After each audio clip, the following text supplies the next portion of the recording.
চন্দ্রাভিযান থেকে একের পর এক চমকপ্রদ তথ্য ও ছবি পাঠাচ্ছেন আর্টেমিস 2 মিশনের নভোচারীরা। পৃথিবীর বাইরে থেকে এখন পর্যন্ত মানুষের যাওয়ার নতুন এক বিশ্ব রেকর্ড গড়েছেন এই 4 নভোচারী। সোমবার বিকেল 3:58 তারা চাঁদের পেছনের অংশে ছবি পাঠান, যখন পৃথিবী থেকে তাদের দূরত্ব ছিল প্রায় 4,06,771 কিলোমিটার। নাসার ইতিহাসে আগে কোনো মানুষ মহাকাশে এত দূরে যেতে পারেনি। এই নতুন রেকর্ড গড়ার সময় টানা 40 মিনিটের জন্য পৃথিবীর সাথে সম্পূর্ণ যোগাযোগ বিচ্ছিন্ন হয়ে পড়েন নভোচারীরা। সংযোগ পুনরায় স্থাপিত হওয়ার পর মার্কিন প্রেসিডেন্ট ডোনাল্ড ট্রাম্প তাদের সাথে সরাসরি কথা বলেন। তবে সবচেয়ে বড় চমক ছিল মিশনের পাইলট ভিক্টর গ্লোভারের বর্ণনা।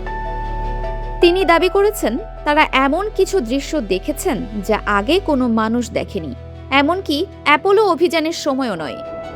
গ্লোভারের মতে যা দেখেছেন তা ভাষায় প্রকাশ করা প্রায় অসম্ভব এবং মস্তিষ্ক সেই দৃশ্যটি ঠিকমতো প্রক্রিয়া জাতি করতে পারছে না।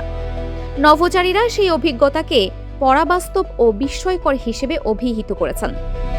বর্ণনার এক পর্যায়ে গ্লোভার একটি কমলা রঙের বস্তুর কথা উল্লেখ করেন, যাকে মঙ্গল গ্রহ বলে ধারণা করছেন পৃথিবীতে থাকা কন্ট্রোল টিমের সদস্যরা।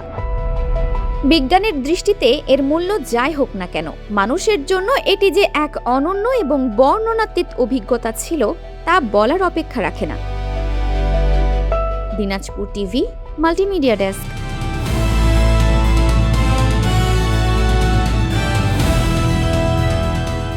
দিনাজপুর টিভি, মানুষের জীবনের কথা বলে।